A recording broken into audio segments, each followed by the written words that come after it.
Bismillahirrahmanirrahim. Assalamualaikum warahmatullahi wabarakatuh. Alhamdulillah, alhamdulillahi rabbil alamin. Wassalatu wassalamu ala ashrafil anbiya'i wal mursalin, Nabiyyina wa sayyidina Muhammadin wa ala alihi wa ashabihi ajma'in, amma ba'd.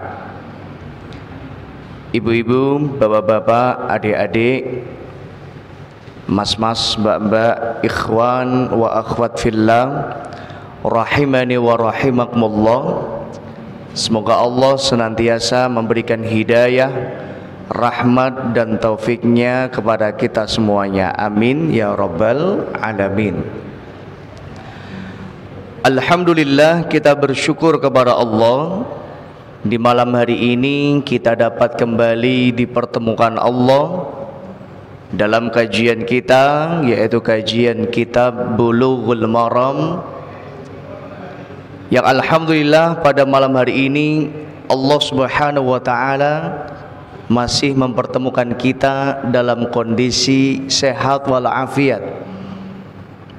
Maka bersyukur, berbahagialah kita sebagai seorang hamba yang Allah berikan kesehatan, sehingga dengan nikmat sehat ini kita pergunakan untuk kita beribadah dan beramal saleh.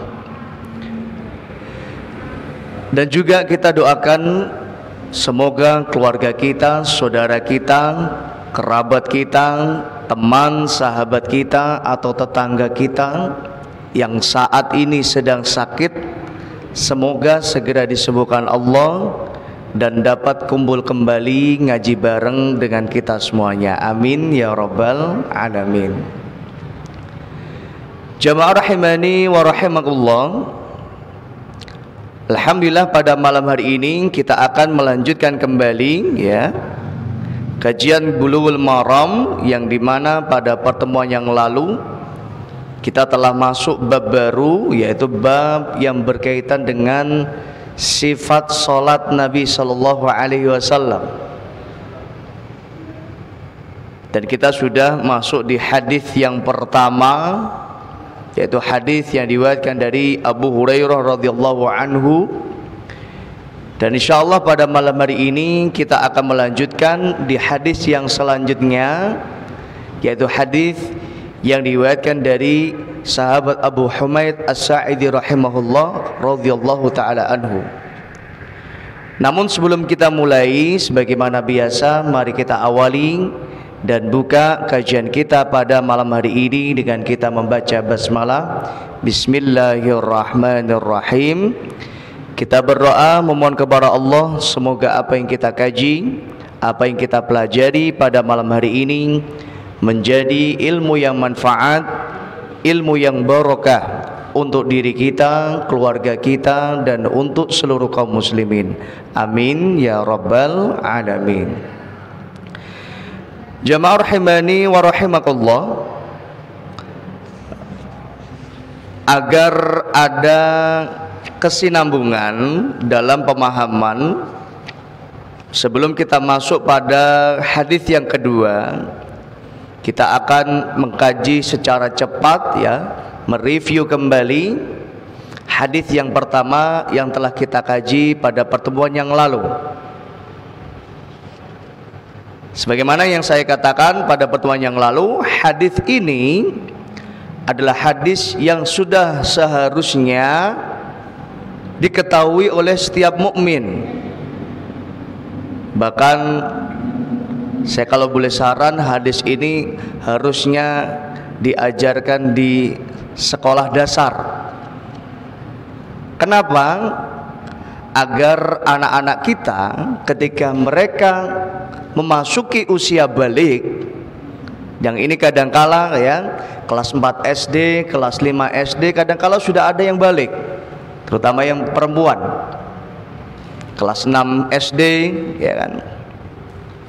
Maka hadis ini harusnya menjadi bekal untuk mereka sehingga mereka faham dan tahu dengan benar bagaimana tata cara salat yang diajarkan Nabi sallallahu alaihi wasallam. Kemarin kita sudah mengkaji ya, hadis ini menjelaskan tentang bagaimana kita salat dalam setiap rakaatnya. Silakan dibuka ya kitabnya.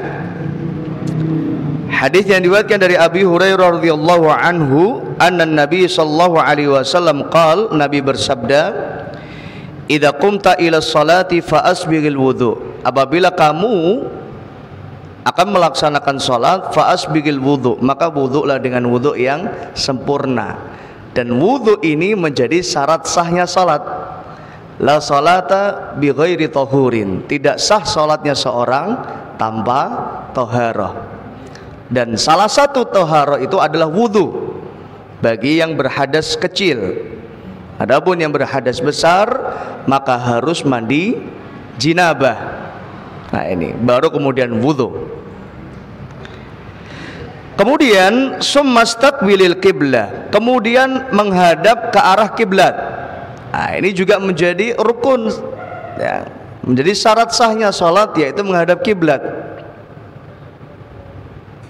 Maka seorang mukmin diwajibkan atas dirinya untuk bertanya jika tidak tahu mana arah kiblatnya. Sebagaimana yang pernah kita kaji tentang bab ittijahul qiblah, bab menghadap kiblat, banyak opsi yang bisa kita lakukan. Yang pertama, mungkin kita bisa bertanya kepada masyarakat sekitar mana arah kiblat, dan ini yang paling mudah. Atau yang kedua, dengan menggunakan kecanggihan teknologi ya, dengan kompas, atau bahkan sekarang setiap HP juga ada fitur atau aplikasi kiblat direction atau arah kiblat. Bahkan jam tangan ini sekarang juga sudah ada petunjuk arah kiblat. Jika yang kedua ini tidak bisa dilakukan secara khusus, yaitu misal ketika ia berada di tengah hutan ya, yang tentunya tidak ada seorang yang bisa dia tanyai, bahkan kalau sinyal pun mungkin sinyalnya tidak ada ya, dan tidak memungkinkan untuk mengetahui arah kiblat, maka opsi yang terakhir adalah dia berijtihad apa yang dia yakini kemana arah kiblat. Fa aina ma takunu fa thamma wajhullah, karena kemana saja kita menghadap maka disitulah wajah Allah Subhanahu wa taala. Nah, ini adalah opsi yang terakhir bagi mereka yang tidak tahu arah kiblat. Summastaqbilil qiblah, menghadap kiblat. Fakabbir, maka bertakbirlah. Takbir di sini yang dimaksud adalah takbiratul ihram. Setelah takbir, summa qra' ma tayassara ma'aka minal Qur'an, yaitu bacalah apa yang mudah bagimu dari Al-Qur'an.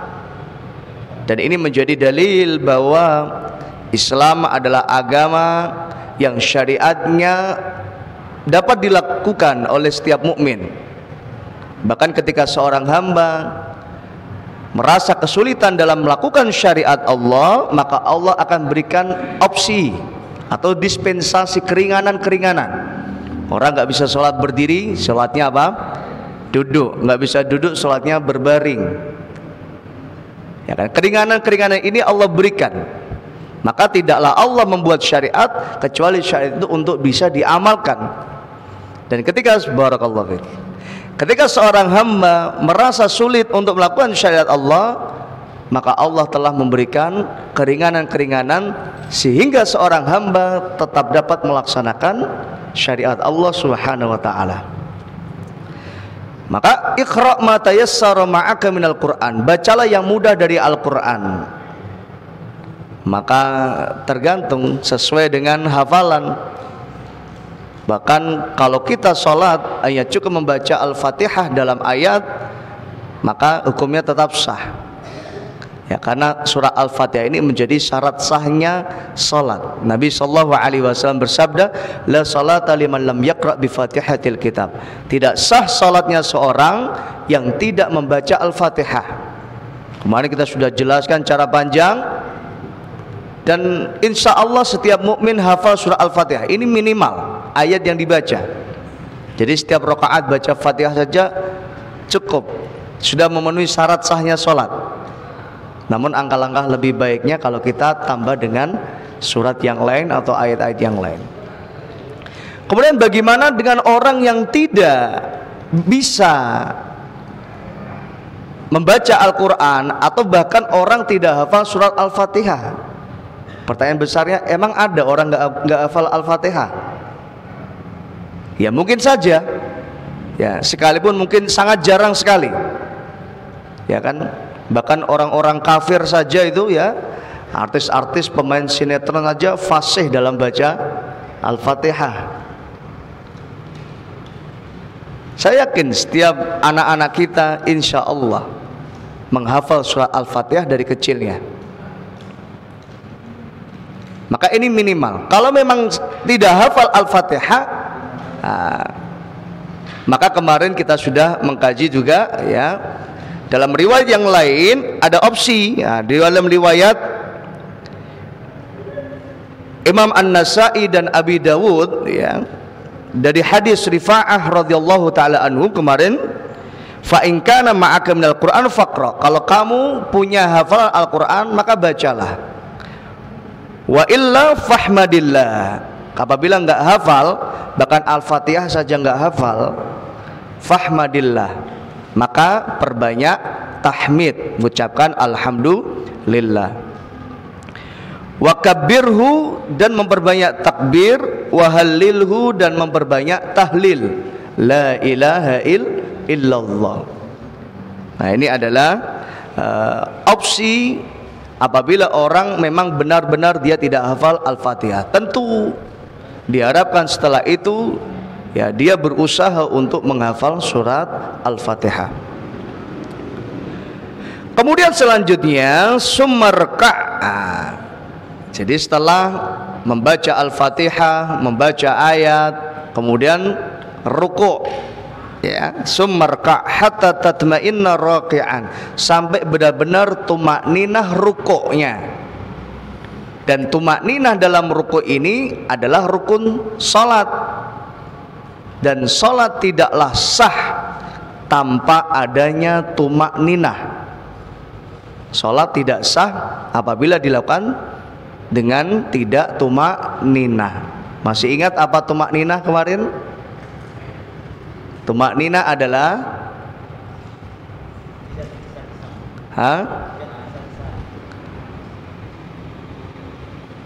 as-sukun, ya, tenang, tidak tergesa-gesa, tidak cepat-cepat untuk berpindah dari satu rukun ke rukun yang selanjutnya.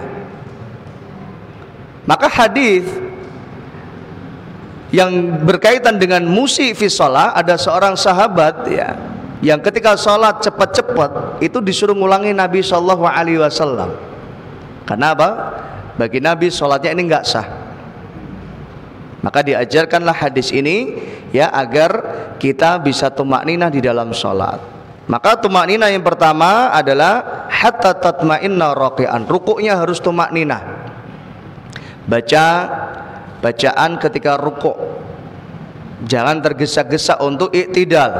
Nah, kadang kalau orang baru rukuk 1 detik, ya, langsung iktidal, nah, ini enggak tumakninah, enggak sah sholatnya. Sebagaimana yang disabdakan Nabi Shallallahu Alaihi Wasallam. Kemudian setelah rukuk summarfa hatta ta'tadila qa'ima. Setelah rukuk kemudian bangun dari ruku' atau i'tidal hatta ta'tadila qa'iman, sampai benar-benar berdiri tegak. Sehingga apa? Jangan sampai kita langsung sujud kecuali kita apa? Telah berdiri dengan tegak. Nah, ini. Kemudian setelah berdiri tegak, ya, dari bangkit dari ruku', i'tidal, berdiri tegak, summasjud hatta tatma'inna sajidan. Baru kemudian sujud sampai benar-benar tumakninah dalam sujudnya. Nah, ini juga syarat sah, ya. Orang kalau sujudnya tidak tumakninah maka sholatnya juga tidak sah. Karena sahabat disuruh ngulangi Nabi. Karena apa? Sujudnya cepat. Harus tumakninah, sujud baca. Ya, bacaan ketika sujud. Sumarfa' hatta tatma'inna jalisan. Kemudian angkat kepala kita, artinya bangkit dari sujud, hatta tatma'inna jalisan, sampai benar-benar tumakninah julus, duduk. Ya, duduk di antara dua sujud. Dan ini hukumnya wajib, harus tumakninah. Sumasjud hatta tatma'inna sajidan. Kemudian sujud lagi. Nah, ini menjadi dalil bahwa setiap satu rakaat itu ada dua sujud. Satu rukuk, dua sujud. Hatta tatma'inna sajidan. Jadi sujud lagi sampai benar-benar tumakninah sujudnya. Summa fa'al dzalika fi sholatika kulliha. Kemudian lakukanlah hal-hal yang tadi disebutkan dalam sholatmu secara keseluruhan. Nah, ini adalah praktek sholat dari awal, ya, satu paket rokaat. Nah, sehingga inilah yang diulang-ulang tata cara sholat. Nah, maka nanti di rokaat yang kedua juga sama. Bedanya di rokaat kedua ada tahiyatul awal. Kemudian di rokaat ketiga juga sama. Kemudian di rakaat keempat juga sama, bedanya ada tahiyat akhir. Nah, ini. Ya, jamaah rahimani wa rahimakumullah, berkaitan dengan cepat-cepat dalam sholat. Nah, ini Nabi Shallallahu Alaihi Wasallam suatu saat pernah berkata pada sahabat, dan Nabi mensifatkan orang yang sholatnya cepat-cepat itu seperti maling. Seperti apa? Maling, pencuri.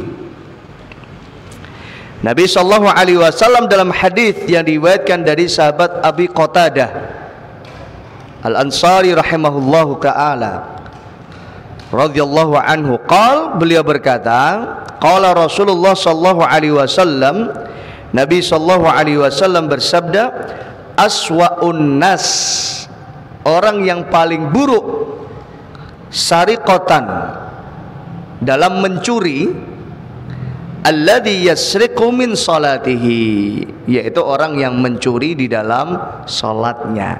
Jadi saele-ele maling. Saele-ele maling. Nah, itu dalam bahasa Jawanya gitu. Yaitu orang yang maling dalam salat. Orang yang mencuri dalam salat. Qalu ya Rasulullah, maka sahabat merasa aneh. Ya kan? Qalu ya Rasulullah, wa kaifa yasrik min salati? Bagaimana dia bisa maling di dalam salatnya? Kok iso wong sempat-sempatnya maling ketika salat? Gimana malingnya itu? Nyurinya bagaimana? Maka Nabi sallallahu alaihi wasallam menjawab, bersabda, la yatimmu ruku'iha wa sujudiha. Tidak sempurna ruku dan sujudnya. Nah, di sini menjadi dalil bahwa wajib tumakninah di dalam ruku dan sujud. Nah, ini. Jadi jangan tergesa-gesa untuk berpindah pada rukun yang selanjutnya sebelum rukun yang sebelumnya telah dilakukan secara sempurna dan tumakninah. Ya. Dalam riwayat yang lain, la yuqimu salbahu fir ruku'i was sujud. Nah, tidak sejajar, ya. Tidak sejajar punggungnya fir ruku'i, ya, tidak sejajar punggungnya atau tulang punggungnya fir ruku'i was sujud, yaitu ketika rukuk dan sujud. Nah, ini adalah sekilas ringkasan dari hadis yang kita kaji pada pertemuan yang lalu, dan saya kira sudah mulai lengkap. Maka kita akan masuk pada hadis yang kedua. Hadis kedua dalam bab sifat salatnya Nabi sallallahu alaihi wasallam. Silakan yang bawa kitab bisa dibuka kitabnya. Adalah hadis yang diriwayatkan dari sahabat Abi Humaid As-Sa'idi radhiyallahu taala anhu. Abu Humaid As-Sa'idi, kita baca biografi beliau sedikit ya, sebentar. Nama beliau Abu Humaid bin Sa'ad Al-Ansari Al-Khazraji As-Sa'idi. Nah, beliau adalah dari kaum Ansar, penduduk asli kota Madinah. Al-Khazraji, beliau adalah dari kabilah atau suku Khazraj, dan marganya, keluarganya adalah nisbahnya kepada keluarga As-Sa'idi. Masyhur bikunyatihi, beliau lebih terkenal dengan nama panggilannya yaitu Abu Humaid. Jadi kadang-kala orang itu dengan nama aslinya malah lebih terkenal nama panggilannya, nah, gitu. Lebih terkenal nama panggilannya daripada nama aslinya. Waruwiya anhu minas sahaba, dan beliau banyak meriwayatkan hadis dari para sahabat.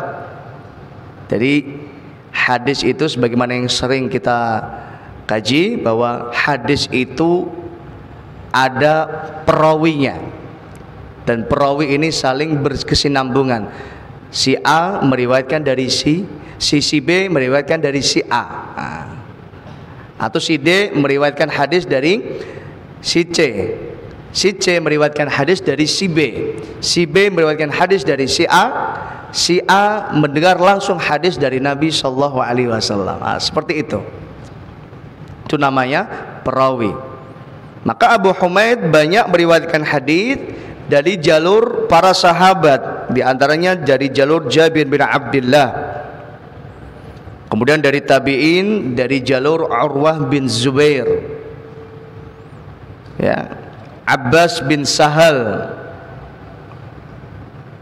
Mata fi akhir khilafah Muawiyah bin Abi Sufyan, beliau meninggal dunia di akhir masa kepemimpinan Muawiyah bin Abi Sufyan, yaitu dinasti Daulah Umayyah, ya, sanata sittin, yaitu tahun 60 Hijriah. Jadi akhir dari Daulah Bani Umayyah itu tahun 60 Hijriah. Setelah 60 Hijriah masuk Daulah Bani Abbasiyah.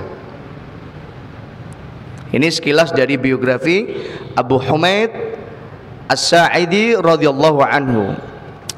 Kalau beliau berkata, jadi Abu Humaid berkata, Ra'aitun Nabi sallallahu alaihi wasallam. Allahu Akbar. Ini kemuliaan sahabat.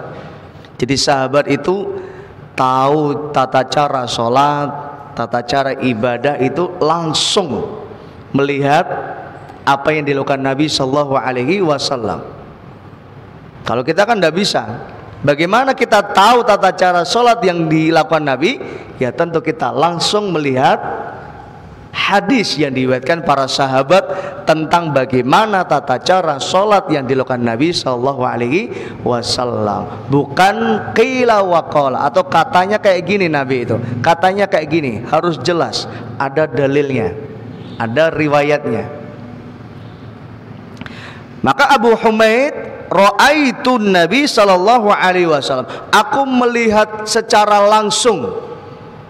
Aku melihat secara langsung bagaimana sholatnya Nabi Sallallahu Alaihi Wasallam. Kata Abu Humaid, idza kabbara ja'ala yadayhi hadwa mankibaihi. Jadi Nabi Sallallahu Alaihi Wasallam apabila beliau takbir, takbirnya di sini adalah takbiratul ikhram dan takbir yang lain. Ja'ala yadaihi hadwa mankibaihi. Nabi meletakkan atau menjadikan kedua telapak tangannya sejajar dengan mankibaihi, sejajar dengan kedua pundaknya. Pundak mana? Ini pundak. Maka apa? Hadis yang diriwayatkan dari Abu Humaid Di antara salah satu tata cara takbirnya Nabi Shallallahu Alaihi Wasallam, karena nanti kita akan mengkaji banyak riwayat bagaimana takbirnya Nabi. Ya, salah satunya adalah Nabi ketika takbir, kata Abu Humaid, ya, ja'ala yadaihi hadwa mankibaihi. Beliau meletakkan, memposisikan, mensejajarkan kedua tangannya. Ini sejajar dengan pundaknya Nabi Shallallahu Alaihi Wasallam. Allah, ini sejajar, ya, sejajar, sejajar dengan kedua pundak. Nah, dalam riwayat yang lain, riwayat dari Malik bin Huwairits radhiyallahu taala anhu, kata Malik bin Huwairits, hatta yuhadhi bihima furu' udhunaihi. Riwayat yang kedua, cara takbirnya Nabi sallallahu alaihi wasallam, yuhadhi bihima furu' udhunaihi, sejajar dengan ujung bawah kedua telinga. Gimana? Sejajar dengan kedua ujung kedua telinga. Harus nempel atau enggak? Nempel atau enggak? Kadang kan kalau kita menyaksikan atau melihat beberapa kaum muslimin, ada yang sholatnya apa? Sampai tangannya nempel di telinga. Apakah disyaratkan atau diharuskan menempel telinga atau enggak? Tentu tidak ada syarat dan tidak ada tata cara yang seperti ini. Karena tidak ada keterangan dari Nabi Shallallahu Alaihi Wasallam harus tangannya nempel. Yang ada adalah apa tadi? Sejajar dengan ujung bawah kedua telinga. Intinya sejajar. Jadi yang pertama tadi sejajar dengan kedua pundak, yang kedua sejajar dengan ujung bawah kedua telinga. Cuma kadangkala ada sebagian yang khawatir jika tidak sejajar, maka ada sebagian yang ditempelkan. Ini asbab urutnya kenapa ke orang ditempelin itu, kenapa? Apa alasan mereka? Karena mereka khawatir apa? Tidak bisa sejajar dengan kedua telinga. Nah, ini adalah dua cara takbir yang diajarkan Nabi Shallallahu Alaihi Wasallam, dan dua-duanya dapat kita amalkan. Kemudian mana Ustadz yang kita amalkan? Yang kita amalkan tentu adalah mana yang mudah bagi panjenengan untuk mengamalkannya. Kalau dengan sejajar kedua bahu itu mudah, maka silahkan diamalkan. Kalau dengan sejajar dengan ujung kedua daun telinga itu mudah diamalkan, maka silahkan diamalkan. Nabi sallallahu alaihi wasallam, kata Aisyah radhiyallahu taala anha, ma khuyyira bisnatain, tidaklah Nabi sallallahu alaihi wasallam diberikan dua pilihan, illa akhadha aisarahuma, kecuali Nabi sallallahu alaihi wasallam akan ngambil yang mudah, malam yakun itsman, selama hal itu tidak mendatangkan dosa. Berarti apa? Berarti mana yang mudah untuk kita lakukan. Sebagai kasus yang lain, nah, insya Allah nanti kita akan kaji hadisnya, tapi kita akan sedikit bahas tentang setelah orang iktidal, ya, akan sujud. Nah, ini sebagian ada yang memahami apa, berpendapat bahwa tidak boleh apa, lututnya dulu, ya, tidak boleh lututnya dulu, harus langsung tangan berada di atas lantai.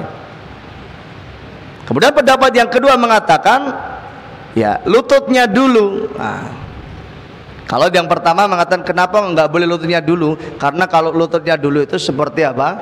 Sujudnya apa? Seperti duduknya unta. Ini cara khusus ini yang menjadi pendapat dalam Syekh Albani rahimahullah. Nah, yang kedua yaitu apa? Tangan lutut terlebih dahulu. Jadi ada yang tangannya dulu, ada yang lututnya dulu, dan dua-duanya ada riwayatnya. Nah, pertanyaannya, kira-kira mana yang kita amalkan? Yang kita amalkan adalah yang mudah untuk kita amalkan tentunya. Non-sewu sebagian ya, terutama yang sudah sepuh-sepuh, kalau tangannya langsung tanpa lututnya terlebih dahulu akan terasa sulit, dan itu nggak gampang gitu. Sehingga tidak bisa disalahkan ketika ada orang mau sujud lututnya dulu yang diletakkan, baru tangannya. Kemudian contoh yang lain tadi kan orang tua. Misal contoh lain orang yang mungkin kegemukan atau badannya gendut, saking gendutnya kangelan sujud, gitu kan. Maka bisa dia letakkan kedua lututnya terlebih dahulu, baru tangan. Kalau itu adalah menjadi hal yang mudah baginya. Nah, ini adalah sifat mengangkat tangan Nabi Sallallahu Alaihi Wasallam. Kabbara ja'ala yadaihi hadwa mankibaihi. Beliau meletakkan dalam hadis Abu Humaid ini, Nabi mensejajarkan kedua telapaknya sejajar dengan pundak. Nah, kemudian ada pertanyaan, mengucapkan takbir dulu, ya, mengucapkan Allahu Akbar dulu baru takbiratul ihram, atau takbiratul ihram dulu baru Allahu Akbar? Gimana Bapak Ibu? Nah, ini juga ada riwayatnya, sehingga kedua-duanya pun bisa diamalkan. Riwayat yang pertama mengatakan annahu yukabbir summa yarfa. Mengucapkan takbiratul ihram dulu Allahu Akbar, baru Allahu Akbar, baru mengangkat kedua telapak tangan. Jadi ini riwayat Malik bin Huwairits. Kabbara summa rafa'a yadaihi. Nabi bertakbir, mengucapkan takbir, summa rafa'a yadaihi. Kemudian Nabi mengangkat kedua tangannya. Nah, ini menjadi isyarat bahwa takbir dulu baru mengangkat tangan. Riwayat yang pertama. Kemudian riwayat yang kedua, ya. Riwayat yang kedua adalah mengangkat tangan terlebih dahulu, kemudian baru mengucapkan takbir. Ya, riwayat Abu Humaid.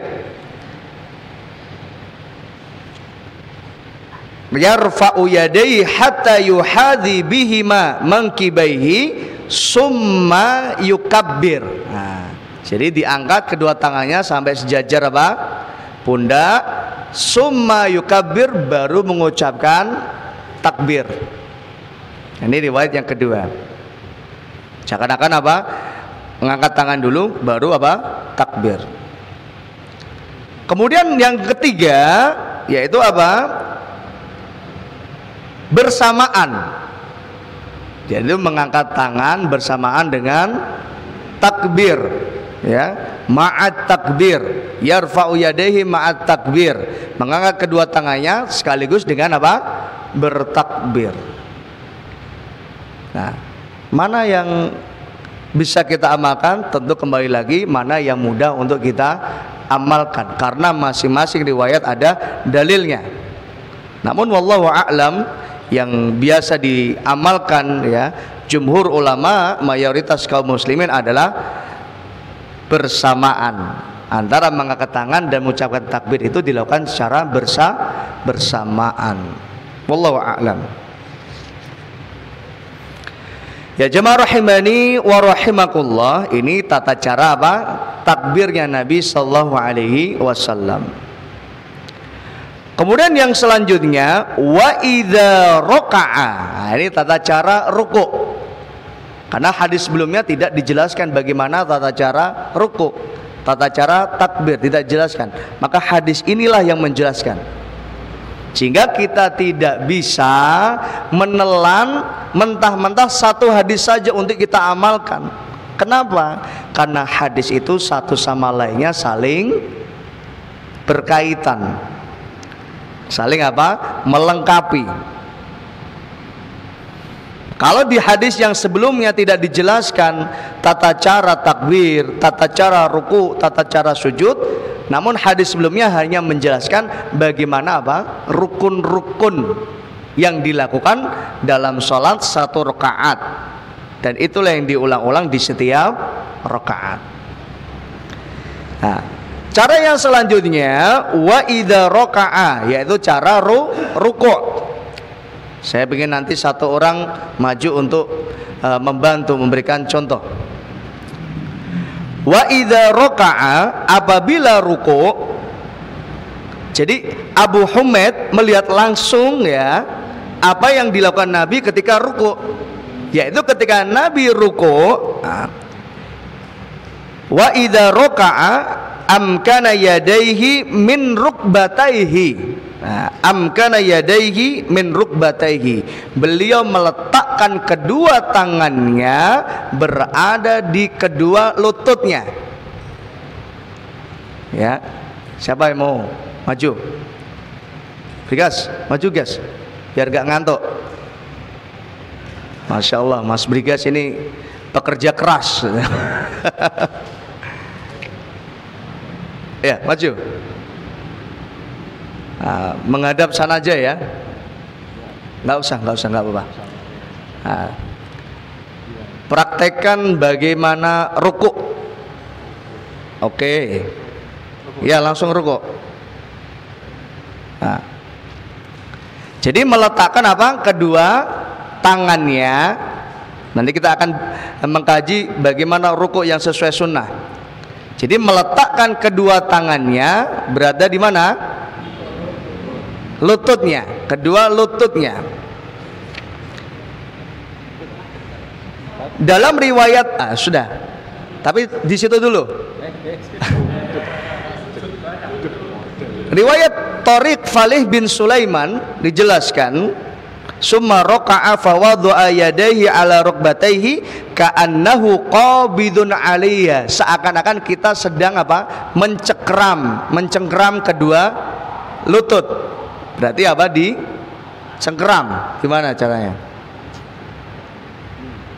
Dicengkram. Jadi apa? Kalau ini lutut diginiin. Jadi bukan tangannya dibentangkan gini, enggak. Dia apa? Mencengka'annahu apa? Qabidun 'alaihima, yaitu mencengkram kedua lututnya. Jadi amkana yadaihi min rukbataihi, yaitu meletakkan apa? Kedua tangannya berada di kedua lututnya. Summa, ini penting. Summa hasara dhahrahu. Summa hasara dhahrahu.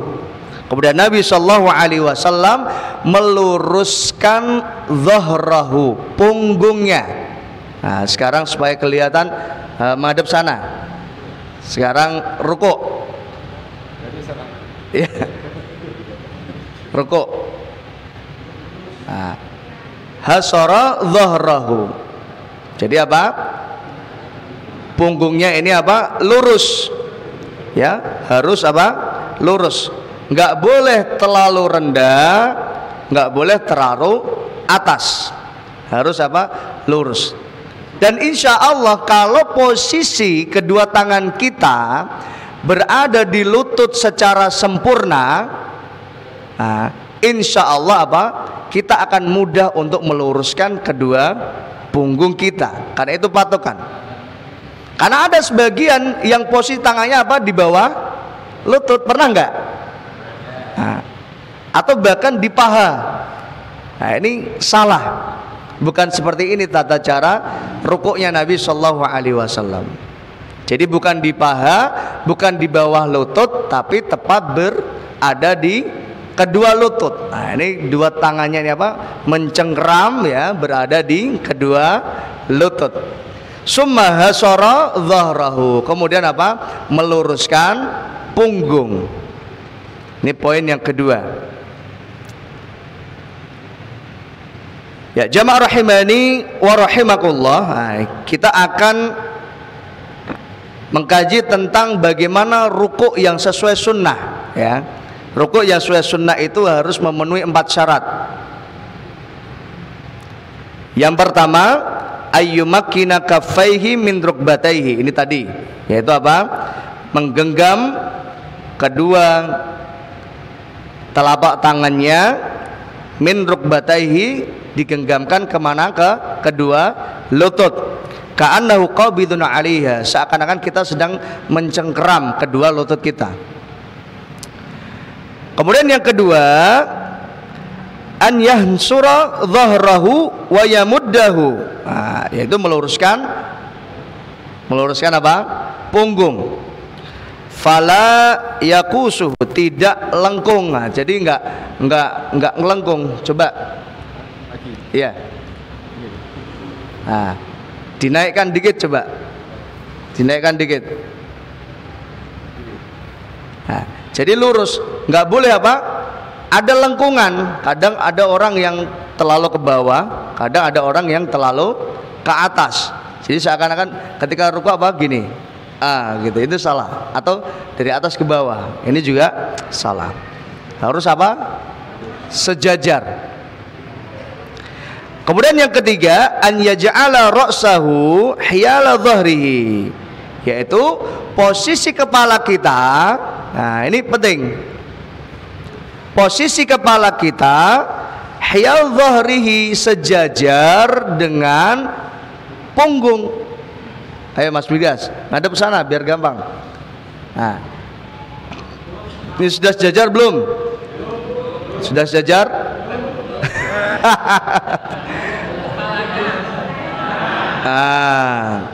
Sudah sejajar? Oke. Nah, ini adalah tata cara rukuk. Jadi apa? Posisi kepala sejajar dengan punggung.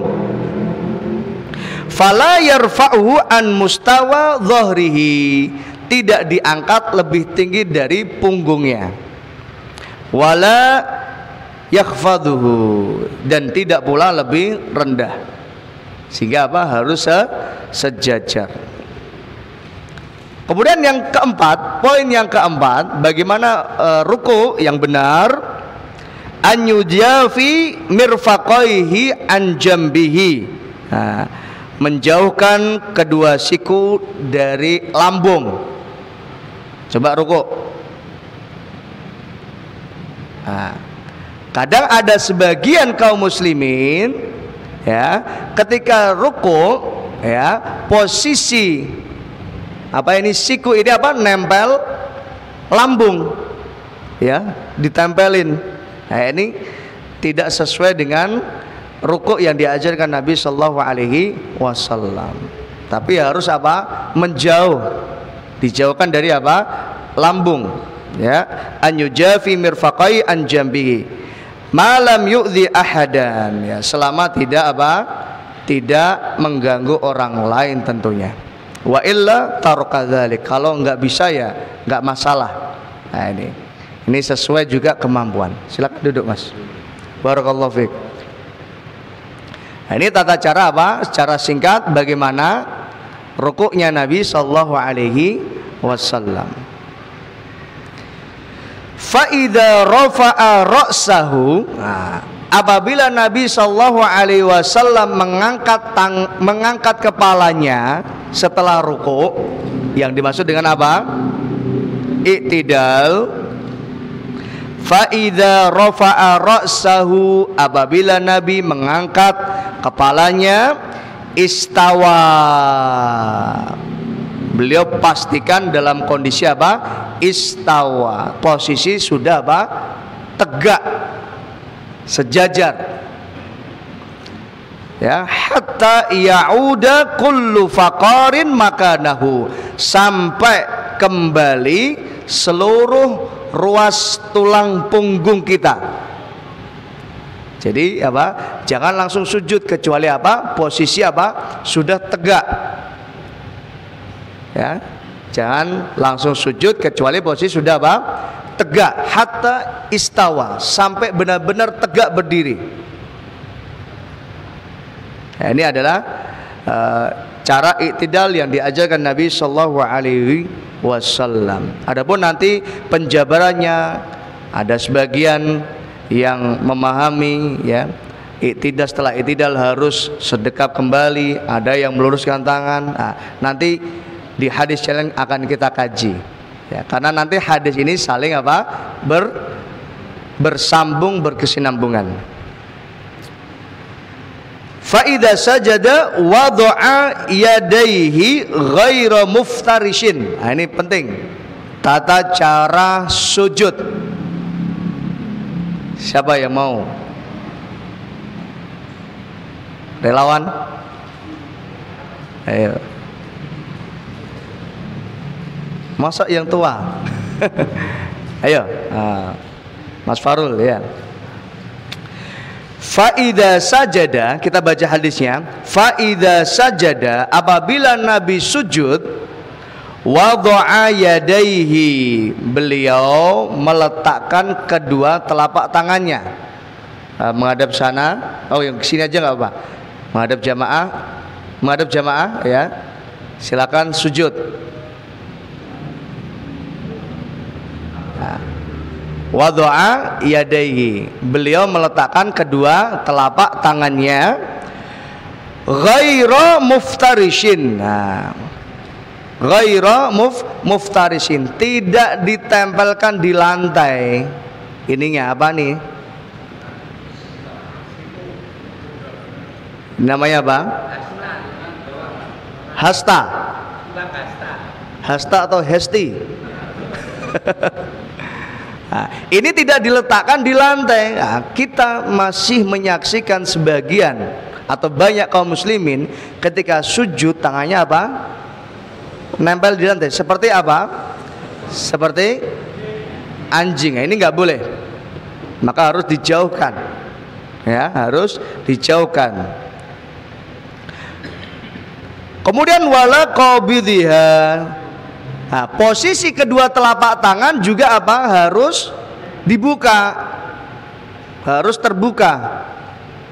Wala qabidhiha, tidak digenggam. Nah, ini ada sebagian yang ketika sujud apa? Tangannya digenggam atau tangannya gini, kayak push up. Ini tidak boleh.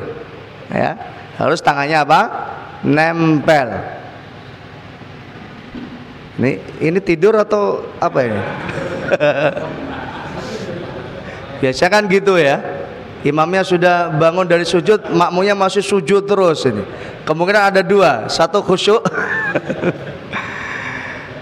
yang kedua banget khusyuk ya kan tidur. Nah, ini sebentar, belum selesai. Nah, termasuk tata cara sujud yang diajarkan Nabi Sallallahu Alaihi Wasallam, wastaqbala bi atrafi asabi'i rijlaihi al-qiblah. Jadi kakinya apa?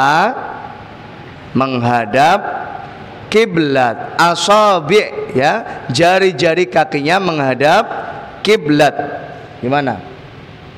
Nah, jadi semuanya menghadap kiblat. Ustadz, angel Ustadz, ora kulino. Misalnya hanya beberapa, sesuai dengan kemampuan. Paling tidak kita sujud secara sempurna. Dan posisi yang sempurna dalam sujud adalah apa? Seluruh jari-jarinya dipastikan menghadap kiblat. Nah, ini ya, wastaqbala bi atrafi asabi'i rijlaihi al-qiblah. Nah, ini tata cara sujud yang diajarkan Nabi Sallallahu Alaihi Wasallam. Oke, sudah kembali. Barakallahu fiik.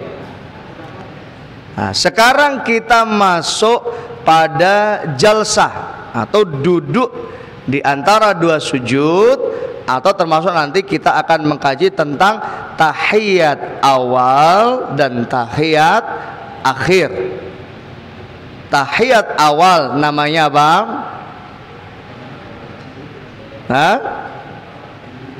Tawaruk atau iftirash? Hah? Iftirash. Tahiyat akhir namanya tawarruk. Nah ini.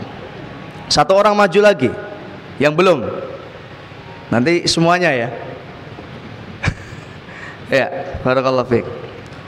Nah, sekarang kita masuk bagaimana sifat atau tata cara jalsah duduknya Nabi sallallahu alaihi wasallam. Wa idza jalasa fir raq'ataini, apabila sudah dapat 2 rakaat, ya. Bagaimana tata cara duduknya Nabi di 2 rakaat yang pertama? Jalasa ala rijlihil yusra. Nabi sallallahu alaihi wasallam duduk di atas kaki yang sebelah kiri. Ngadap kiblat aja biar kelihatan. Sekarang duduk rakaat pertama. Nah, jadi yang diduduki mana? Kaki kiri. Jalasa ala rijlihil yusra. Nabi duduk di atas kaki kirinya Nabi atau telapak kaki kirinya Nabi sallallahu alaihi wasallam. Wa nasabal yumna, dan Nabi menegakkan, ya, menegakkan al-yumna, telapak kaki yang sebelah kanan. Nah ini yang kanan tegak, yang kiri diduduki. Ini adalah sifat duduk atau tahiyat awalnya Nabi sallallahu alaihi wasallam. Mau tahiyat akhir juga atau yang lain? Oke, lanjut aja ya.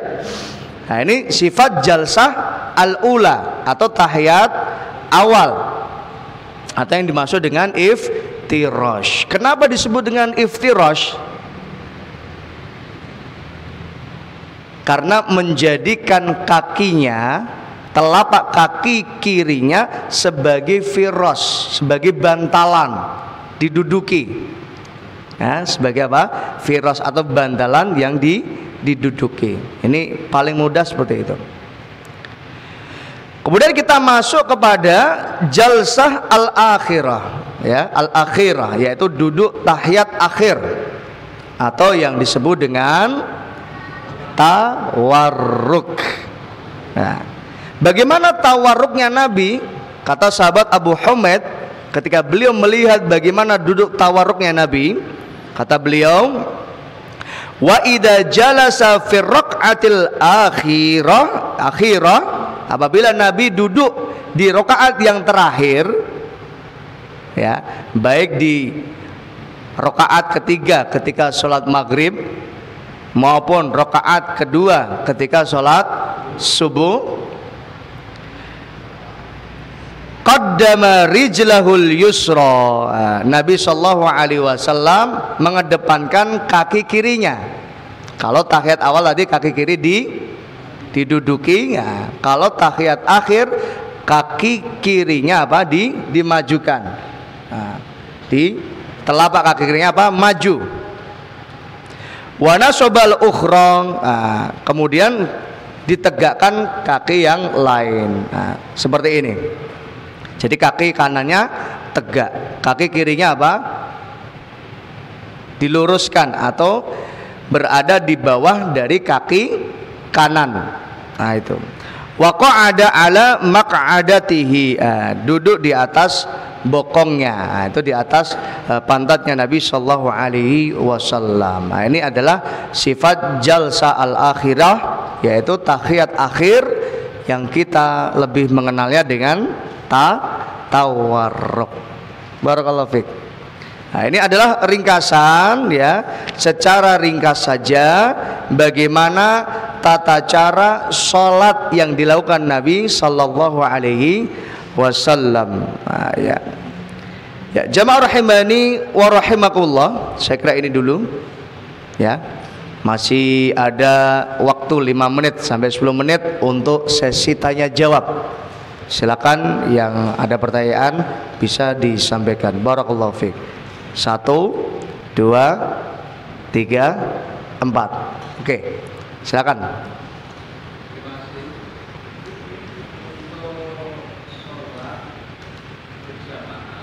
Nah,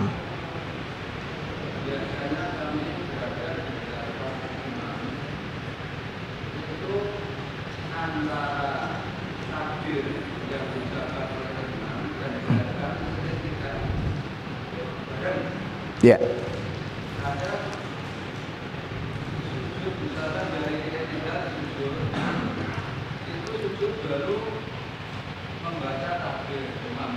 Ngam. Atau kadang takbir dulu, kemudian itu sebagai makmum yang ada di belakang itu yang kita ikuti itu takbirnya itu atau gerakan imam. Barakallahu fiik. Yang kedua, saya pernah mendengar dan keterangan dari seorang guru agama, kalau sujud bagi kaum wanita itu kok sikunya itu menahan perutnya apakah benar ada dasarnya atau bagaimana mohon untuk pencerahannya? Barakallahu fiik. Ya, pertanyaan yang bagus sekali. Yang pertama tentang apa yang dilakukan makmum atau patokannya bagaimana untuk mengikuti gerakan imam. Yang pasti, yang sebagaimana yang sering kita sampaikan, kita kaji, bahwa di antara kesalahan makmum itu ada 3, ya, dalam gerakan mengikuti imam. 1, mendahului gerakan imam, masih ingat kemarin ya. 2, bersamaan dengan gerakan imam, ini juga salah. Yang ketiga, terlambat. Bahkan imamnya sudah berpindah ke rukun yang setelahnya, dia masih berada di rukun yang sebelumnya. Nah, ini juga tidak tepat. Maka bagaimana patokan kita mengikuti imam? Patokannya adalah melihat bagaimana gerakan imam.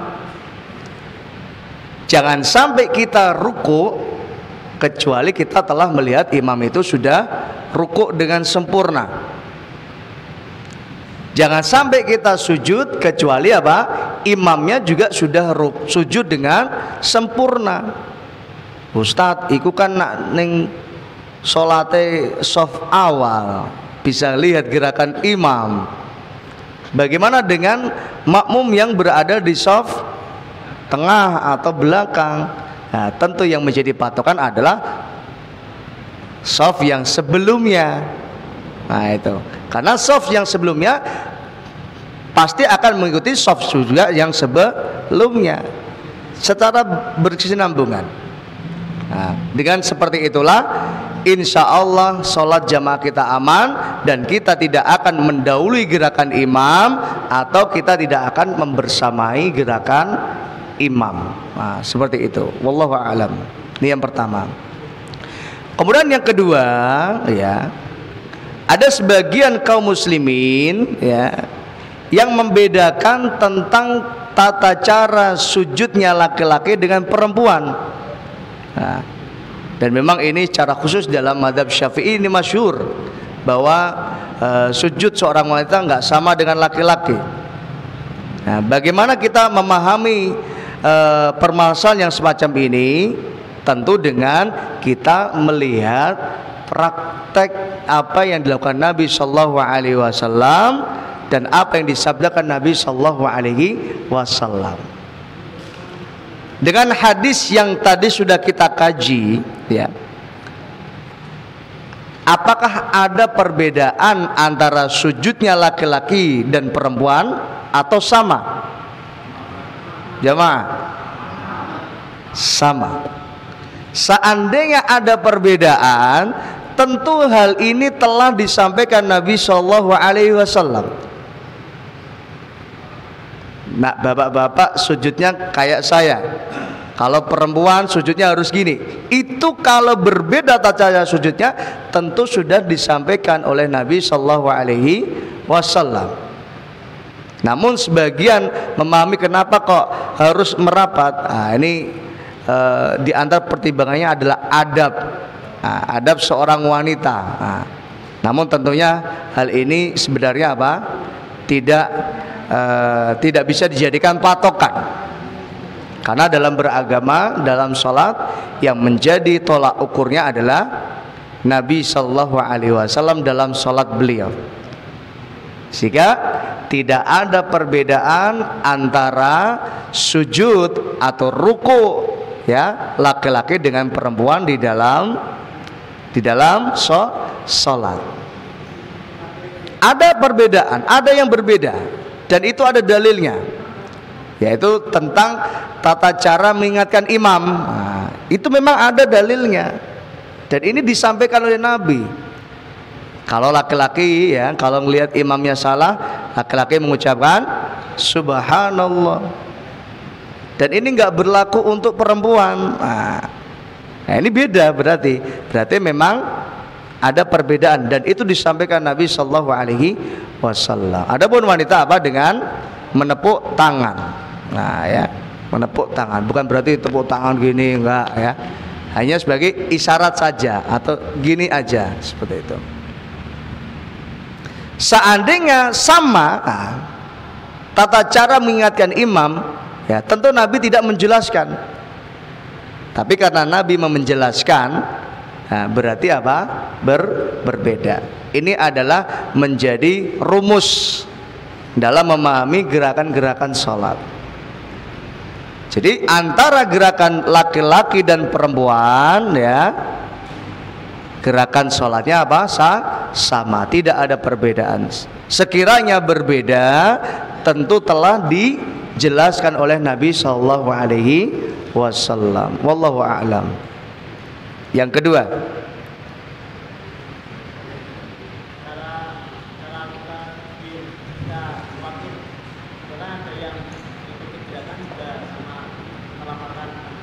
ya,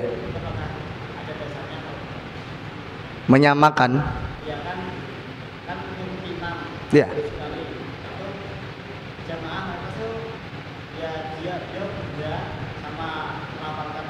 ya. Ya ini tadi kita sudah kaji. Jadi ada 3 pendapat tentang takbir.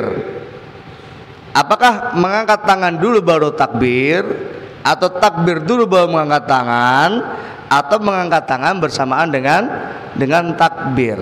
Dan 3-tiganya ini apa? Ada landasannya, sehingga semuanya bisa diamalkan. Yang terpenting adalah tadi, makmum tidak boleh mendahului gerakan takbirnya imam atau menyamai gerakan takbirnya imam. Sehingga hadisnya fa idza kabbara fakabbiru. Jadi hadis yang Nabi sallallahu alaihi wasallam bersabda, innama ju'ilal imam liyutamma bihi. Imam itu dipilih, dijadikan, ditunjuk untuk diikuti. Fa idza kabbara fakabbiru. Kalau imamnya takbir, imam sudah takbir, fakabbiru, barulah kalian takbir. Wa idza qara'a fansitu. Apabila imamnya baca ayat, mulai baca Al-Fatihah, apa perintahnya Nabi? Fansitu, maka diamlah. Artinya apa? Diam, mendengar. Ya. Wa idza quri'al Qur'an fastami'u lahu wa ansitu la'allakum turhamun. Apabila dibacakan Al-Qur'an, fastami'u lahu, simaklah, dengarkan dengan apa? Penuh kekhusyuan dan penghayatan. Fastami'u wa ansitu, dan diamlah. Nah, ini termasuk diantara apa? Hal yang dapat mengurangi kesempurnaan ya, pahala sholat Jumat, atau bahkan sebagian memahami batal ya sholat Jumatnya ada ketika apa? Berbicara ketika khatib sedang berkhutbah.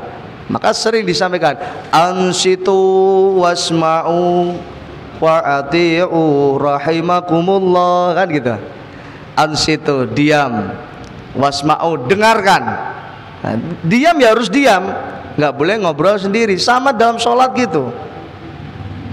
Wa idza qara'a fasma'u. Apabila imamnya baca ayat, maka dengarkan. Ansitu, diam, nggak usah ngobrol, nggak usah ngomong, nggak usah baca ayat sendiri-sendiri. Nah ini termasuk dalil. nggak boleh baca ayat sendiri-sendiri. Cukup makmum kewajibannya apa? Mendengar bacaan imam. Itu jika imamnya mengimami dalam sholat jahriyah. Tentu jahriyah ini juga tidak semua rakaat, di 2 rakaat yang pertama. Nah, barulah setelah 2 rakaat yang pertama, disitulah makmum membaca masing-masing, karena imam tidak lagi menjaharkan suaranya. Kalau di 2 rakaat pertama makmum, ketika imam baca Al-Fatihah, ya makmum diam menyimak bacaan Fatihah. Ya. Sekalipun ada hadis la sholata liman lam yaqra bi Fatihatil kitab, tidak sah salatnya orang yang enggak baca Fatihah.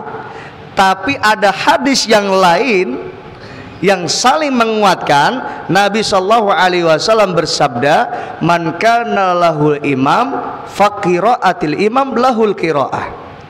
Siapa yang salat bersama imam, maka bacaan imam cukup baginya. Dan itu sudah menjadi bacaannya. Sehingga apa? Kalau imam baca, makmum nggak usah ikut baca juga. Cukup, seperti itu. Sehingga hadis ini saling berkaitan. Ya, seperti itu ya. Jadi makmum bertakbirnya ketika imam sudah takbir. Makmum sujudnya ketika imam sudah sujud. Apalagi dalam pelaksanaan sholat id, misalkan itu tadi, takbirnya 7 kali misalkan dalam rakaat yang pertama. Makmumnya ikut lafal atau enggak? Ya, mana yang mudah? Karena perintahnya tadi apa? Kabbar, ada mengucapkan lafal takbir, maka makmumnya juga ikut takbir. Makmumnya ikut takbir. Namun ya, apabila hal ini dapat mengganggu yang lain, maka tidak ada persyaratan harus mengucapkan takbir. Ya. Karena imamnya sudah takbir, makmum nggak perlu apa? Takbir. Kayak sholat maghrib, sholat isya, ya imamnya Allahu Akbar, makmumnya Allahu Akbar enggak? Enggak. Berarti apa? Makmumnya tidak perlu mengucapkan takbir. Cuma kadang-kala ada sebagian makmum yang dia khawatir ya, kalau dia enggak takbir, maka dia apa? Bertakbir dengan suara yang lirih. Kadang-kala tidak bisa dikontrol sehingga suaranya masih tetap terdengar.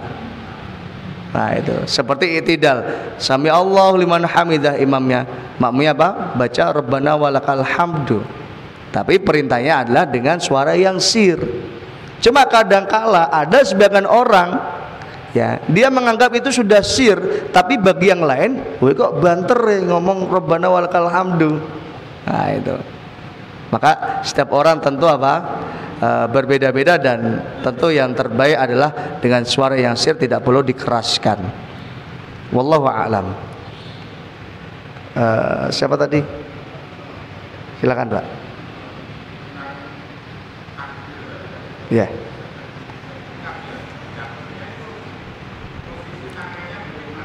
Ya.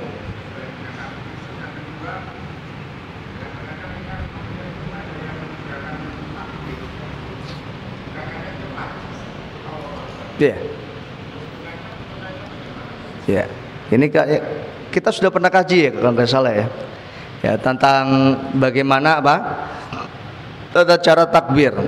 Posisi tangan berada di mana tadi? Sejajar. Kemudian setelah takbir, posisi tangan di mana? Di perut, di dada, atau di bawah dada, di atas perut, atau di bawah perut? Sebenarnya ini masa ini khilafiyah ya. Banyak sekali perbedaan pendapat dalam masalah posisi tangan ketika sedekap, dan masing-masing ada dalilnya. Sehingga dalam hal ini para ulama tidak terlalu ketat dalam permasalahan ini ya, sehingga mana yang mudah untuk dilakukan. Kalau panjenengan mudah untuk melakukan di atas perut, di bawah dada, silahkan ya. Yang penting nggak ada di bawah leher, itu nggak ada nih. Ada sebagian yang saking pengennya gitu kan, sholat dengan khusyuk gitu, sampai saking khusyuknya apa, tangannya diletakkan di dada di bawah leher gini, nah, ini juga apa, terlalu berlebihan ya. Maka sewajarnya yang mudah untuk diamalkan, sewajarnya. Juga kemudian posisi tangan, nah ini juga ada berbagai macam riwayat. Ada bagaimana, pertama seperti ini ya, ini juga boleh, atau seperti ini, yang penting nggak gini, atau seperti ini boleh. Nah ini boleh, ada seperti ini. Nah ini adalah ketika perangan, nyimpan senjata ya kan, seperti itu. Nah ini siaga. Tapi ini nggak mungkin bisa dipraktekkan semua dalam semua kondisi, nggak mungkin gitu. Jadi itu alasan kenapa ada sebagian yang seperti ini, itu dalam kondisi apa, perang. Tapi kan nggak bisa kita amalkan setiap hari. Emang mau perang sama siapa gitu. Maka bisa gini, bisa gini. Nah ini di taruh di pergelangan tangan gini ya, dipegang, atau gini, berada di antara siku dan kedua telapak tangan, dipegang. Yang penting nggak gini. Nah ini ada orang yang sedekapnya gini, ada nggak? Ada itu.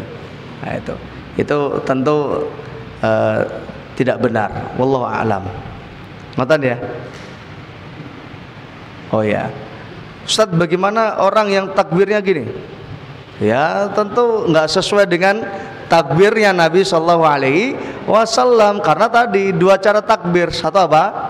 Sejajar dengan dua pundak, kedua sejajar dengan ujung bawah telinga, gitu. Ya, ujung bawah telinga ini sejajar. Bukan gini juga, ada sebagian yang gini. Nanti gini-gini nanti malah. Ya. Ya kan ada yang ini yang nempel, ada yang ini yang ditempelkan, enggak. Yang penting apa? Sejajar. Mau sejajar dengan kedua pundak boleh, dua sejajar dengan apa?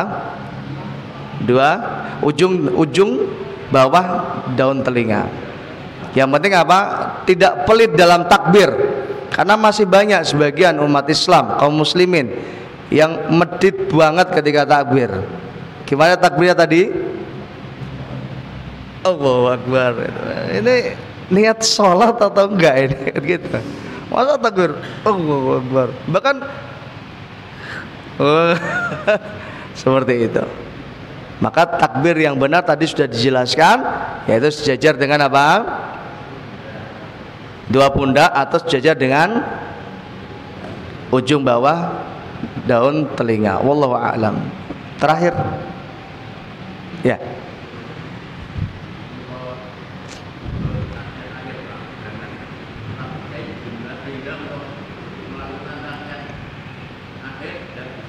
Ya.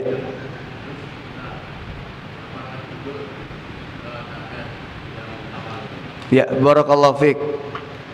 Memang ada dua pendapat sebenarnya ya, dalam masalah tahiyat akhir. Kalau pendapat yang pertama ini jumhur ya, sebagaimana yang diamalkan banyak kaum muslimin, yaitu di tahiyat akhir adalah dengan duduk tawarruk ya, dengan duduk tawarruk. Ada sebagian ya, sebagian kaum muslimin juga yang memahami di duduk yang kedua itu juga tetap apa? Iftirash. Terutama dalam sholat yang bilangannya 2 rakaat, kayak sholat subuh. Ini sebagian ada yang berpendapat bahwa dalam sholat subuh itu duduknya iftirash, bukan tawarruk. Maka kalau panjenengan sholat ya, mungkin ada sebagian yang ketika sholat 2 rakaat duduknya iftirash, bukan tawarruk. Kemudian sholat Jumat juga, atau sebagian sholat sunnah ya, karena 2 rakaat, maka setiap 2 rakaat apa duduknya tawarruk ya, duduknya iftirash. Nah, ini pendapat yang kedua. Sekalipun ya mayoritas jumhur berpendapat bahwa hal ini dibedakan. Kalau di rakaat pertama apa? Iftirash, di rakaat kedua apa di tahiyat akhir apa? Tawarruk. Kenapa dibedakan? Allahu Akbar. Saya ingin sampaikan tadi tapi lupa. Di antara hikmah wa ka'annal hikmah fi dzalika. Kenapa dibedakan antara duduk iftirash dengan tawarruk? Anna tasyahud al-awwal akhaf. Bahwa tasyahud awal atau duduk secara iftirash itu jauh lebih ringan atau jauh lebih mudah untuk dilakukan. Fayakunul jalis fihi muttahi'an lil qiyam. Maka orang yang duduk di 2 rakaat pertama, kenapa tahu iftirash? Supaya apa? Ringan untuk melanjutkan di 2 rakaat yang selanjutnya. Maka di sini dibedakan. Karena beda, orang yang duduk tawarruk sama iftirash lebih gampang mana? Iftirash daripada tawarruk. Sama kayak tadi, nanti juga posisi duduk kita juga berbeda nanti. Kalau tawarruk mungkin agak renggang, kalau iftirash mepet, atau bahkan sebagian ada yang sampai dempet-dempetan. Fa inna litulihi yakunul jalis mustaqirran. Supaya nanti apa? Orang itu bisa tenang ya, bisa tenang seperti itu. Wallahu a'lam. Kemudian kasus sebagaimana yang beliau tanyakan, bagaimana ketika duduk tahiyat akhir ya atau tasyahud akhir, kita nggak bisa untuk tawarruk, nggak bisa untuk tawarruk karena apa? Posisi apa? Terlalu sempit. Ya, posisi terlalu sempit. Maka hal ini juga sangat luas, sehingga kalau memang kita kesulitan untuk duduk secara tawarruk, maka kita bisa duduk secara iftirash. Maka mana yang mudah untuk kita amalkan? Sekalipun memang pendapat jumhur di rakaat yang tahiyat akhir, maka apa? Tawarruk. Tapi dalam kondisi tertentu, jika tidak memungkinkan untuk tawarruk, ya, karena saking apa? Sempitnya, bahkan kalau memaksakan untuk apa? Tawarruk nanti bisa nindai orang lain. Nah itu. Dan tentu panjenengan semua punya pengalaman ini. Pernah ditindai atau mungkin nindai? Ayo jujur, pernah nindai atau ditindai ya? Maka tentu kita harus juga apa? Bertoleransi dalam hal ini. Kita harus menghargai saudara kita, samping kiri kanan kita. Jangan sampai kita mengganggu, jangan sampai kita menzalimi, jangan sampai kita menyakiti. Kalau memang tidak dimungkinkan untuk bisa duduk tawarruk, maka silakan iftirash. Iya, terutama di Masjidil Haram, di Masjid Nabawi yang memang apa? Sangat berjubel-jubel untuk kita bisa sholat. Wallahu a'lam. Ada lagi? Sudah ya? Oh Pak Lili, terakhir. Sudah 8:30.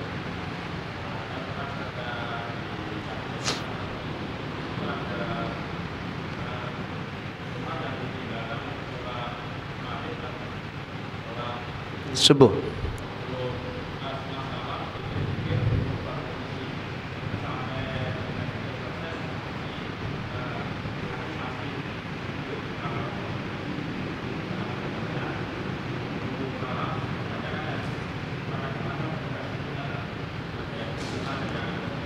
Kedengaran nggak ini yang lain? Enggak ya? Untuk pekan depan mohon panitia untuk menyiapkan mic ya, untuk tanya jawab. Lagi Pak, diulangi Pak supaya kedengaran. Atau berdiri? Enggak usah.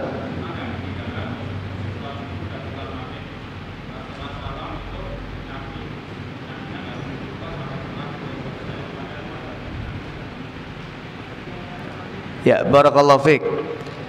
Salat subuh dan maghrib. Ada sebagian yang memahami atau berpendapat bahwa untuk sholat subuh dan sholat maghrib, ya, kalau bisa dianjurkan untuk tidak merubah kaki. Ya. Apa tujuannya? Sebenarnya untuk apa? Nah, tujuannya supaya apa? Setelah sholat subuh seorang hamba ini bisa membaca zikir pagi. Begitu juga setelah sholat maghrib bisa membaca zikir malam. Kayak ini. Sekalipun itu tidak menjadi sebuah kewajiban, tidak harus. Sehingga kalau setelah sholat subuh, ya namanya orang kan kondisinya beda-beda. Kalau kakinya kesemutan gimana? Ya kan, keringgingan, ya otomatis harus diselonjor kayak kan. Kalau kita memahami itu adalah sebuah keharusan, berarti orang yang merubah kakinya berarti apa? Dia berdosa atau salah. Ya, padahal apa? Permasalahannya tidak serumit itu. Sehingga apa? Yang terpenting dalam sholat adalah kekhusyuan, tumakninah di dalam sholat. Ya, kekhusyuan dan tumakninah di dalam sholat. Kalau kita sudah khusyuk dan tumakninah, maka insya Allah sholat kita diterima Allah Subhanahu wa ta'ala. Kalau kita nggak tumakninah, maka kita nggak bisa khusyuk. Ya, tadi tumakninah apa? Pelan-pelan, tidak tergesa-gesa. Karena orang yang tergesa-gesa sholatnya, dia nggak akan bisa khusyuk. Sama tadi seperti itu tadi. Ya, kalau memang panjenengan ya dalam kondisi tertentu ya membutuhkan untuk segera bangkit ya setelah sholat, maka hal itu nggak masalah. Ya, tidak dilazimkan harus apa? Tidak boleh merubah posisi kaki setelah salat. Bahkan dalam pendapat yang lain ya, dianjurkan kalau mau sholat sunnah harus berpindah tempat. Ya kan? Nah, iso aja sholat sunnah ning nggon sing awakmu sadurunge sholat. Kalau bisa apa? Pindah tempat, cari tempat yang lain. Nah, cuma ini tidak menjadi sebuah kelaziman, keharusan. Ya. Kenapa kok ada pendapat yang mengatakan harus cari tempat yang lain atau geser? Supaya apa? Supaya semakin banyak ya bumi-bumi Allah yang menjadi saksi atas ketaatan kita kepada Allah, dalam hal ini adalah salat. Nah, itu saja sebenarnya alasannya. Ya. Alasannya hanya itu. Tidak ada apa? Tidak ada kewajiban harus apa? Pindah tempat. Sehingga dalam hal ini kalau memang dimungkinkan kita pindah tempat, ya silakan bisa pindah tempat supaya semakin banyak apa? Bumi-bumi Allah yang menjadi saksi atas sholat kita. Tapi kalau tidak memungkinkan, maka tidak mengapa sholat ba'diyah atau sholat sunnah di tempat yang kita sebelumnya melaksanakan sholat. Misal ya, sholat Jumat. Nah, ini kan nggak mungkin pindah tempat. Karena apa? Sangat rapat, jamaah padat. Ya. Atau bisa, sebenarnya bisa sih gantian. Gantian. Awakmu neng kene, aku neng kono. Apa? Rolling tempat enggak masalah. Ini opsi. Ya, ini opsi. Tapi kadang-kala juga nanti malah kesulitan gitu. Belum tentu orangnya mau. Maka kalau tidak mungkin kan, maka nggak usah pindah tempat. Tapi kalau mungkin ya, dan saya lebih menganjurkan apa? Untuk bisa pindah tempat. Supaya apa? Semakin banyak belahan bumi Allah yang menjadi saksi atas ketaatan kita kepada Allah Subhanahu wa ta'ala. Sebagaimana kita ingin semakin banyak belahan bumi Allah yang menjadi saksi atas ketaatan kita kepada Allah, maka sebaliknya jangan sampai ya bumi Allah ini menjadi saksi atas kemaksiatan, kezaliman yang kita lakukan. Surat Az-Zalzalah, idza zulzilatil ardu zilzalaha wa akhrajatil ardu athqalaha wa qala al insanu ma laha yauma idzin tuhaddisu akhbaraha. Semuanya akan bersaksi hadapan Allah Subhanahu wa taala. Hati-hati. Jangan sampai ya rumah kita bersaksi kepada Allah atas kemaksiatan yang kita lakukan. Jangan sampai ada bumi Allah yang bersaksi atas kemaksiatan yang kita lakukan. Na'udzubillah. Maka pastikan segala yang kita lakukan diridhoi Allah dan tidak mendatangkan murka Allah Subhanahu wa taala. Amin ya rabbal alamin. Saya kira ini Bapak Ibu sudah menyita waktu banyak ya, sudah lebih 10 menit ya. Jadi ngaji itu enggak usah lama-lama, cukup 1 jam saja. Tadi kita mulai 7:30 ya, kita berakhir 8:30. Ini bonus 10 menit ya.